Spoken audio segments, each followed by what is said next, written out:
eMotors was built, and we thought, this is an e-commerce platform, and type in your catalog number, type in your specs, and you're good to go.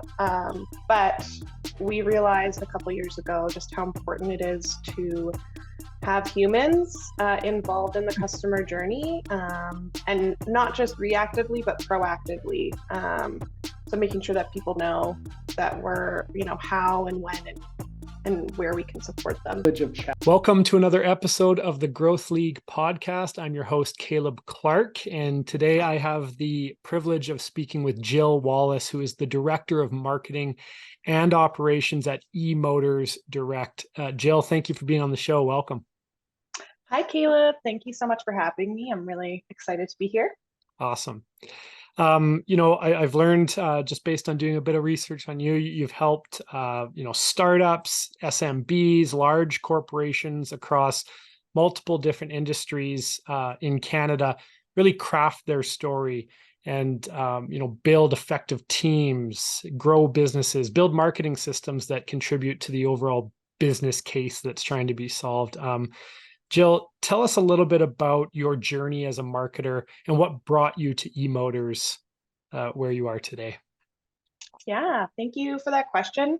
I guess started marketing really at NATE. That's where I took my schooling. And then from there, I landed at a marketing advertising agency in Edmonton. And that's really where I cut my teeth. It was such a great experience because you get to work with so many different types of clients, whether it is like a franchise model restaurant or, a small business in Edmonton. You just get a really good variety of business problems and different personality types for sure to work with.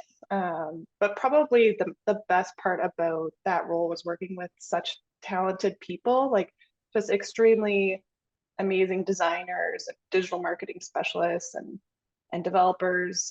Just really grateful to have learned from them because I really did learn a lot there. So I stayed there for about 4 years, and then I moved over to eMotors, who was one of our clients when I was at the agency.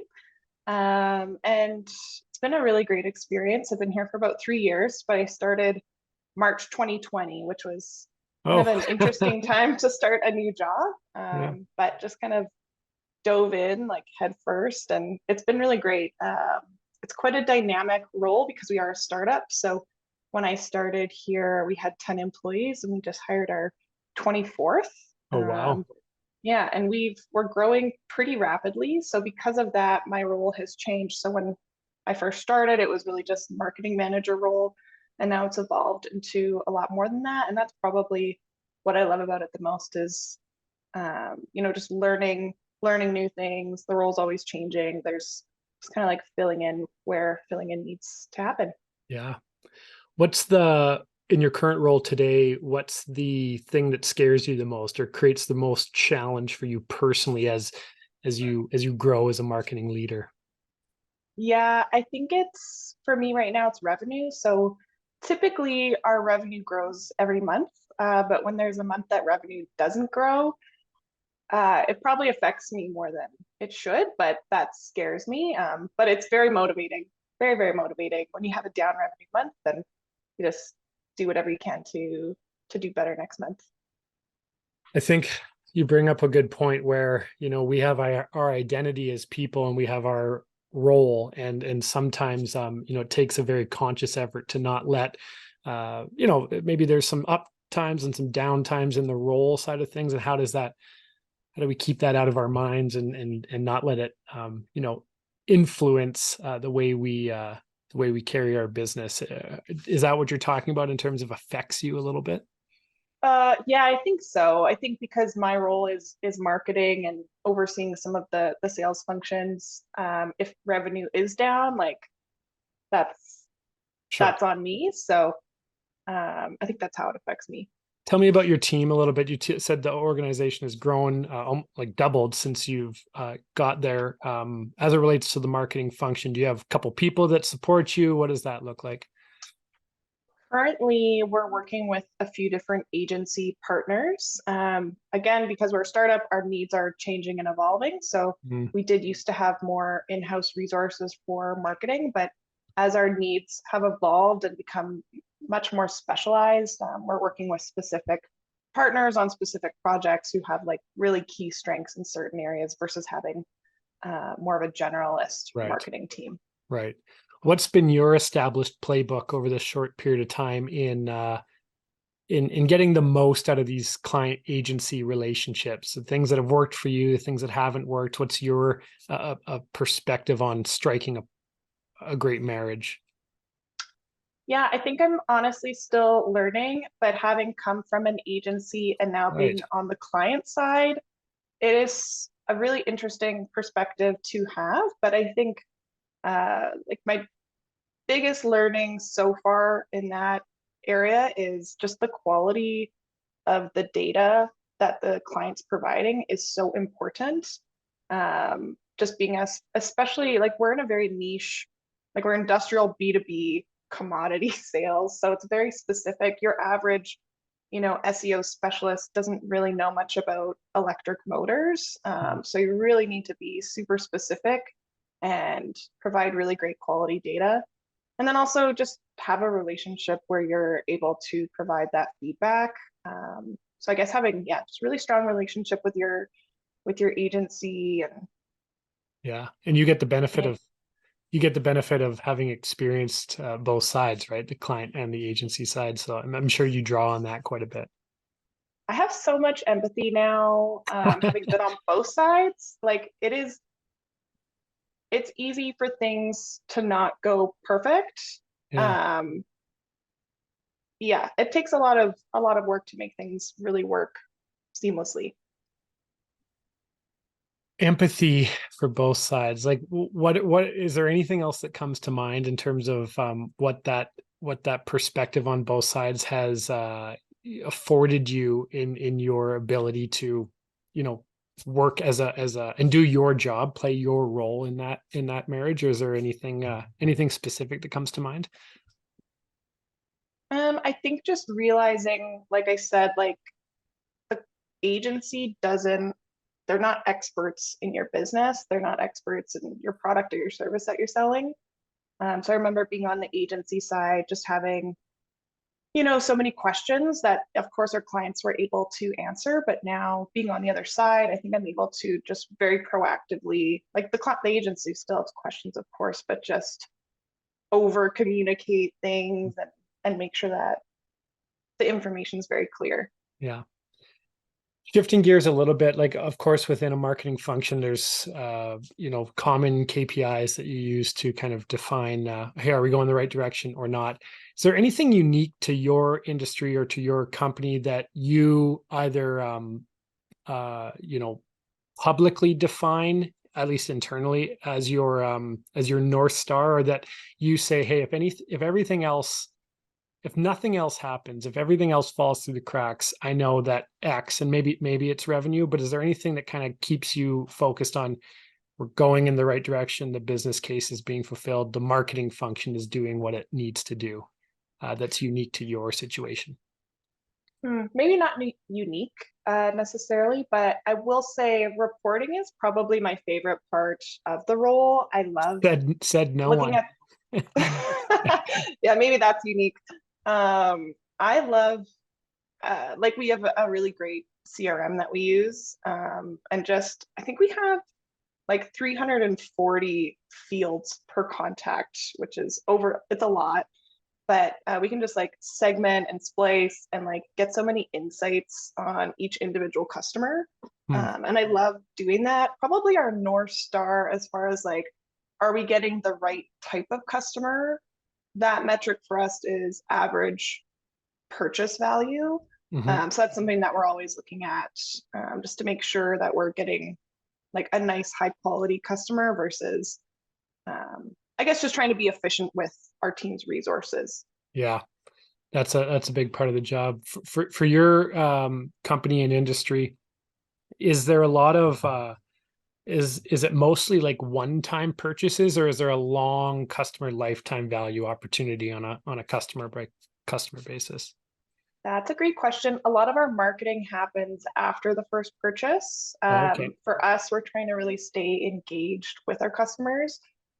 So for us, it's like picture a manufacturing plant, like little potato companies down the street from us, and they have, 100 motors in their plant. If one of those motors goes down, they need to find a replacement, or like the potatoes aren't coming into the plant or something like that. Right. So we're trying to be top of mind so that when they do need that replacement, they're coming to us versus, one of our competitors. So Right. yeah, Makes lots of sense. staying engaged, educating, just reminding them about who we are. Were you particularly passionate about motors before you started working with eMotors, or is this was this kind of a brand new frontier for you? I knew about this much about the zero. I knew zero about motors when I started. But we now, and that's actually the case for a lot of our employees. We don't. It is such a niche industry, so it's difficult to find people who have a background in motors. But because of that, we've built a really good knowledge base. We have, over 100 blog articles, close to 50 YouTube videos, so that when people are, starting here on our team, they have a lot of resources to look at and learn about the product because there's a lot of depth to it. Yeah. Do you make those pieces of content and those that material available to, say, for example, your agency partners as well? Is that a mandate for them to kind of understand to your level, or not? Absolutely not to our level because there is so much depth to it. It is available to them. Like for example, if somebody was going to do keyword research or like write a video script on something, we might say, here's a relevant article that's good context. But yeah, definitely not to the same level of Yeah, us. no, that That would makes be sense. cruel. That would be cool. So here's a question for you, because I think a lot of marketing leaders that I talk to, a majority of them had no understanding or passion about the product or service they sold before coming into that posting.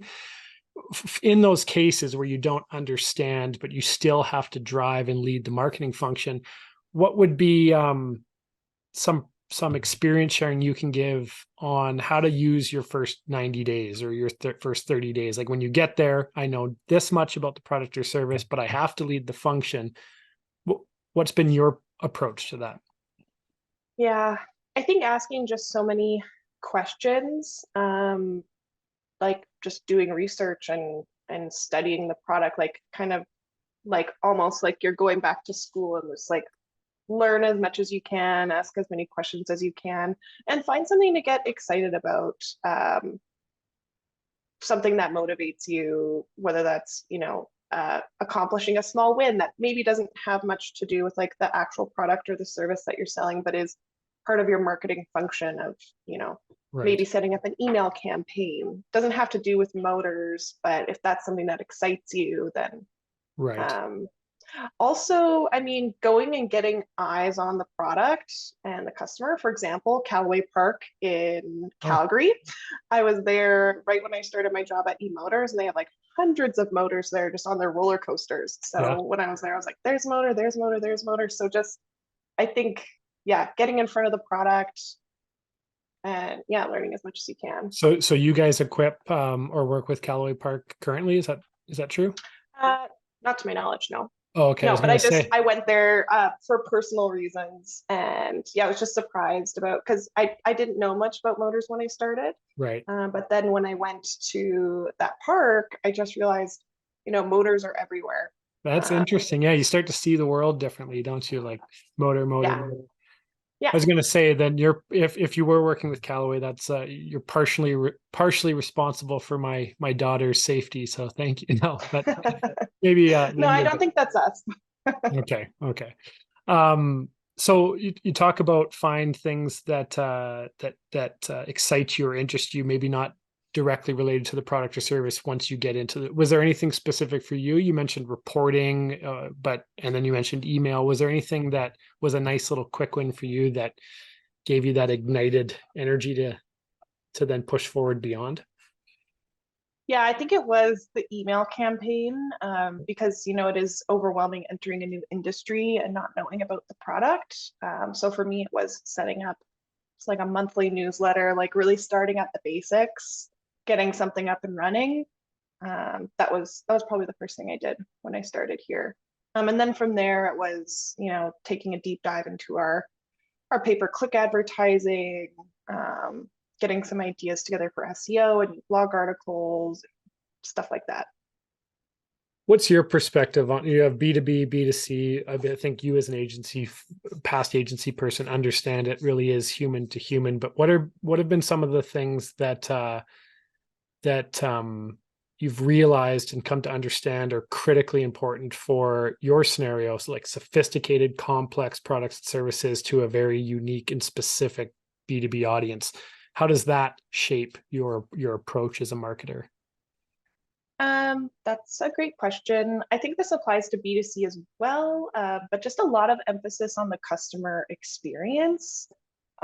So really understanding, when someone's interacting with your brand, like I was saying, like we're trying to nurture that relationship for, potentially years after their first purchase. Yeah.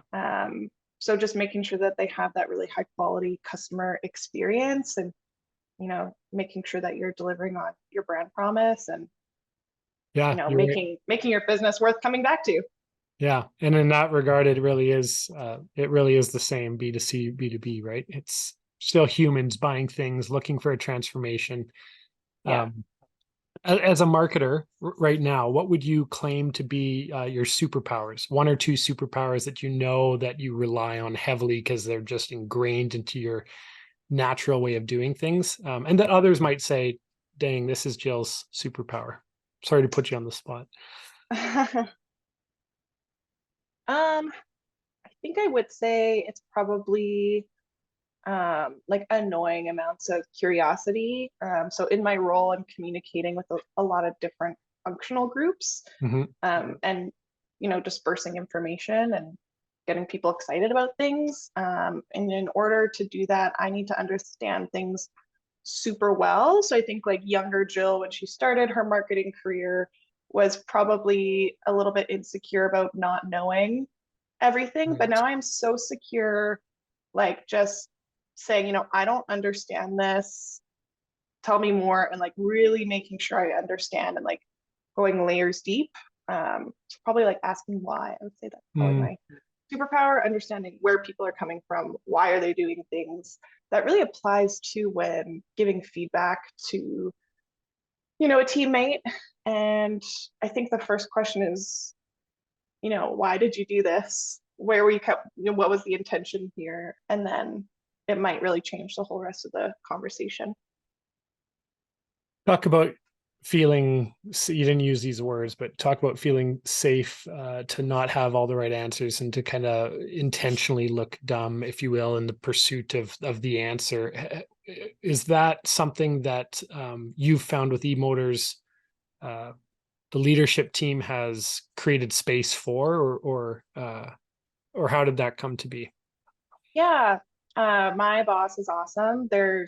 I mean, of course, not everything is a success, and we like to be successful as often as we can. But Mm. when we're not successful with a campaign, for example, or things didn't go as expected, there's just a lot of transparency and like, okay, what do we want to do differently for next time? Do we even want to try this again? Or if we are going to try it again, what do we want to test out? There's just a lot of I guess trust there, Yeah. which is great. It makes it very easy to come into work and try your best and not be like so scared of failing and take some risks. Yeah. I ask this question a lot because there's different industries represented on this show, but like for you, not necessarily your company directly, but for the industry that you work within, what is the biggest challenge that marketing needs to overcome specific to this industry? I think that our industry is seeing a bit of a shift when it comes to how we're purchasing products. Um, Maybe just a little bit behind some other industries for whatever reason, but it's very uncommon to be finding, a $20,000 electric motor on an e-commerce platform. Right. So we're trying to change that buying behavior, and the most important factor there is trust. Yeah. You're not going to put your company's credit card on a $20,000 purchase if you don't trust the vendor. Yeah. So that's why we invest a lot in the brand side and making sure that people know that there's a whole team behind eMotors of electric motor experts. That's why we started our how-to series on YouTube and just talk about different motor maintenance tips, things you need to know about your motor. This is a second generation motor business, so I think that's probably one shift that I'm seeing is people are becoming more comfortable with purchasing these kinds of products online. Yeah, that's interesting. Amongst your competitive set, is everybody using the e-commerce approach, or is that unique to you guys? It's not completely unique to us, but more often than not, I'd say typically we're competing against brick and mortar, emailing a supplier, can I get a quote? Right. What are my other options? When's this going to arrive? What's the shipping cost? So we kind of automate all of those manual steps. There are a couple other e-commerce players for sure, but I don't think too many that specialize just in motors. Maybe they sell all types of like MRO products, but we just specialize in motors. That's what we know best. And pardon my ignorance, but is it purely e-commerce with eMotors? I mean, it makes sense that it would in the name, but is there any retail location? Well, I guess to answer that question, I would say it's not purely e-commerce. We do accept like a purchase order, for example. If you don't want to go on the website, you don't need to. Right. You can certainly purchase from us through other channels, and you can go and pick up your motor the same day if you'd like. But typically we're distributing the motors through our shipping partners. So what we do is we scrape all of our manufacturers' databases, and then we aggregate all of their inventory data into one place. Got it. So if you're looking for a particular motor in Canada, we'll tell you exactly where that motor is located instead of you calling all of your different suppliers trying to find this motor, because there's thousands and thousands and thousands of different SKUs of motor. So we just try to automate that manual process and make it really easy to find your product. Got you. And then you build trust, you drive traffic, and you facilitate conversion. Yeah. That's cool. What channels have kind of been channels or approaches have been your steady Eddie, like that always works, and what have been some that maybe you haven't cracked the code on yet, but maybe you're still interested in? Yeah, our highest traffic and like revenue channel every quarter is always organic Google traffic. Yeah. We put a lot of time and effort into our SEO, probably because of my time at the marketing agency. That was our specialty, was digital marketing and SEO.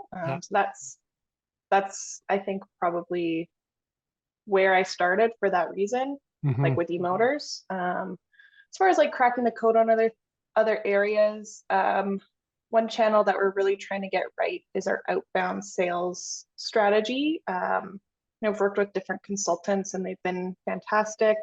And we're just in the process of, we have a sales playbook, a sales strategy. We're testing and refining it so that we can bring on more sales teams and duplicate our effort there. But we're really trying to make sure that the sales plan is really well set up and really well thought out before we bring on anyone new. The way the marketing system looks today at eMotors, did it look similar before you got there, and you kept it going, made some refinements, or what was BJ before Jill? What did it look like? That's a good question. Definitely had some in-house marketing resources when I started, and they were doing a good job. But we've just added a lot more layers on as time's gone on. So I'd say it looks pretty different. Our messaging and our story is different, and I think resonates with our audience. Yeah.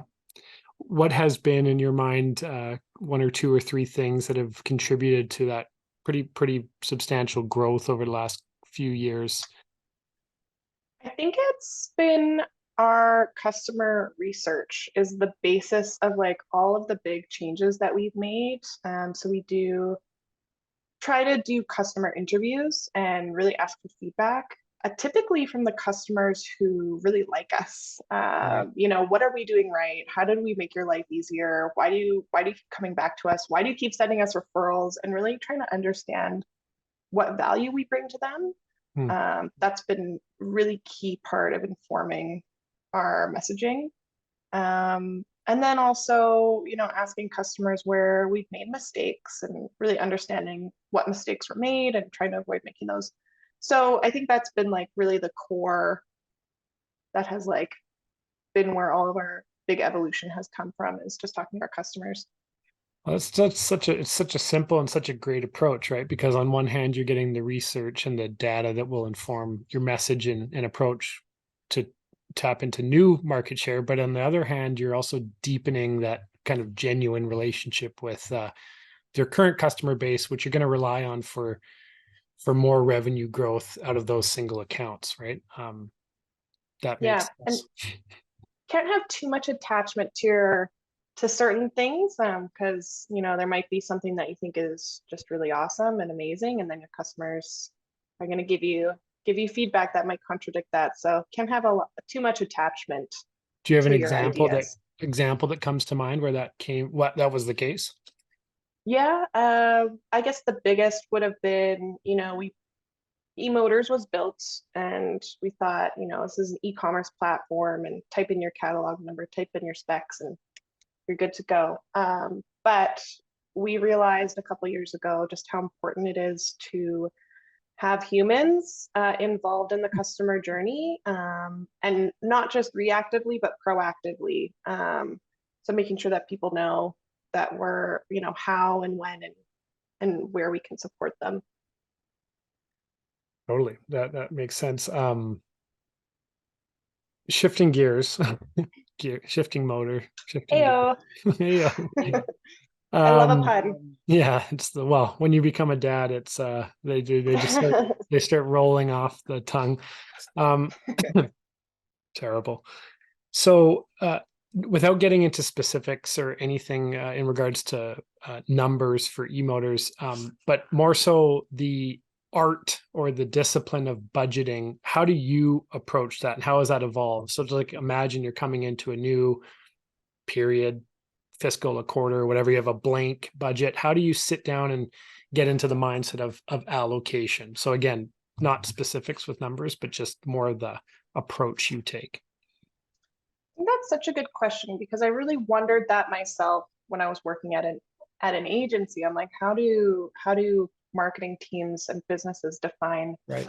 their budget? I think typically it's based on a percentage of revenue, but when it comes to how are we going to allocate that budget, it's a lot of small testing, and then seeing what's working and allocating more budget where it does work. Um, I like the kind of ratio, or I guess I've heard that, it's ideal to do a 60-40 split, 60% brand, 40% conversion related. And I don't know that we follow those ratios exactly, but I think it's a good reminder to always be investing in brand. When budgets get squeezed, or your budget changes, usually that brand work is one of the first things to go. But I think it's so important to just always be investing in both brand and conversion related marketing. Have you found opportunities to, despite considering some of the rules of thumb that you were talking about, percentage of revenue or 60-40 split, have you, as you've evolved as a marketing leader, said, you know what, I'm going to try something new that's not in the textbooks? Because I as an aside, I think it's those rules of thumb that have created a lot of confusion, at least with the marketing directors I've talked to. It's like, well, the textbook says this, but that doesn't make any sense. Like percentage of revenue, our revenue is going down and we need to try to get revenue up. So if we're, doing a percentage of revenue, we need to, anything you've thought about, at least in terms of a new way to do it based on your experience? Hmm. I don't think it's new, but I mean, I have a sales textbook, but it's the sale, like building the sales team has been the biggest learning experience for me. And, you You're know, building, hold on a sec. You're building the marketing system, the sales system, and participating in ops. yeah. Well, startup I life. mean, I'm not doing it by myself. Like we have an awesome team, but I'm Right. involved in those things. That's awesome. And yeah, I mean, yeah, we're still learning on the sales front, and I'm excited to see where we take it. But yeah, I mean, just working with consultants that really know what they're talking about and have Right. guided us down this path has been a huge help. Well, it's But an yeah, advantage. lots of mistakes made along the way. I'll say Hey, that. oh, no doubt. Like that's everyone, but I think you have an advantage, obviously, when you have your fingers in both the sales and the marketing function, you can create that tighter integration. That seems to be a burden for a lot of groups. Yeah, Instant feedback loops, that kind of thing. yeah, really lucky to have like a sales manager and a CEO that we work very closely together. The lines kind of blur sometimes in a good way. And I think we're able to really be on the same page because of that. That's so representative of so many groups. That was going to be my next question, actually, is um, what does ways of working look like internally for you guys in terms of how does marketing penetrate different departments, and how do conversations happen with different people that aren't as involved in the marketing function on day to day? What do you do to facilitate the marketing vision throughout the organization? Yeah, lots of learning there too for me. I think when I started, it was like, hey guys, here's my plan. I hope you love it. Here you go. And now it's much more like, here's what I'm thinking. Can you Right. give me your input on this? Because truly, like the team, for like the sales team, for example, they know so much more about our customers than I do. They talk to them every day. So like, why wouldn't they be involved in building the plan? They'll probably have way better ideas than I will. So Yeah. usually it's about me creating like a framework or a sandbox, or here's our goal. Here's how I think we could do it. Can you help me build this out and make it better? That's So awesome. much more collaborative, which is So it should be. it's kind of like slow is smooth and smooth is fast. Like it feels like it's slower at first, but um, yeah, once you get into it, like it's just the most efficient way to do things. Otherwise, it's like they're not going to execute the plan if they didn't have input on it. Totally. It's not their plan, right? Yeah. No, that makes sense. Wow. I have two more questions. One of them is unrelated to eMotors. It's more, and I meant to ask this at the beginning, but can you give us a little bit of a sense of, outside of your role as a marketing director of marketing and operations, like what fills your cup? Like who are you outside? What energizes you so that you can bring your best to the job? Yeah. I think lately it's been my dog. I got a dog for the first time, and I love her, and just, spending time with her and my husband, like kind of maybe a boring answer, but just No. like spending good quality time with your family, and then like definitely getting enough sleep has been a game changer. It's so Same funny. with you. I was just talking to my partner, but my business partner about that, and we have this coach that is amazing and helps us. And I probably won't say it right, but he said not getting at least 8 to 8.5 hours is like viciously attacking yourself, like Yeah, over and over, something like that. And I was like, Jesus.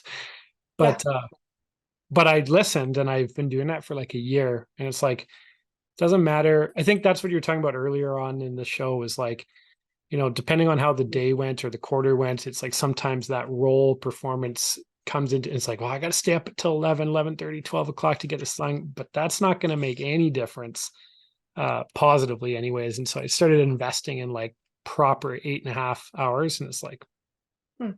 You look very well rested for having a 1 month old. that's it. Just get into bed. Yeah. Oh. Yeah. Jill, when you close your eyes and think about eMotors, what are some of the things that come into clarity down the road into the future that represent sort of vision or what you think the potential of this organization has. Right or wrong, I'm not going to hold you to it. But what do you think? Well, I mean, when I close my eyes and think about eMotors, I'm really proud. It's just been such a journey and so much growth, and really grateful to be a part of it. I think it's such a unique experience to have. Like I know there's tons of startups out there, but this one is, I think, unique, and we've got something special here. As far as like where we're taking it down the road, I mean, we want to help as many people as we can, just save time when it comes to sourcing industrial electric motors. So that's kind of the goal, is just, reach as many, maintenance managers, electricians, engineers, help them make their jobs and lives easier and spend less time doing this like annoying admin work and more time doing like preventative maintenance. That's awesome. Was that like the founder or whatever, did he represent one of those customer segments, or how did he feel the pain? He or she, I don't know who it is. Yeah, Chris Beaton is our founder. He founded in 2016, and he owns a brick and mortar electric motor shop as Oh, well. So that was his first business. And so he just, I guess, saw an opportunity to make the process easier. And yeah, I guess just with his experience in the electric motor industry, yeah. just realized there was a gap. Oh, that's cool. Thank you for spending this time with me. I think that a lot of your experience will help other marketing leaders in their journey. Number of different things, like when you first come onto a job without having any understanding of the product or service, just immerse yourself, educate yourself. I loved what you talked about in terms of intentionally be a dummy. You didn't use those words, but like Beginner mindset, we'll call it. yeah, exactly. I someone else told me about be a dummy on purpose, and that'll just like get you. So I've resonated with that. But so a number of different things. So thank you for sharing your experience and perspective. Thanks for being on the show. Thank you, Caleb. This was fun, Awesome. and I quite enjoyed it. Thank you. Awesome. One sec. Don't leave me. I just want to stop the recording and say goodbye properly.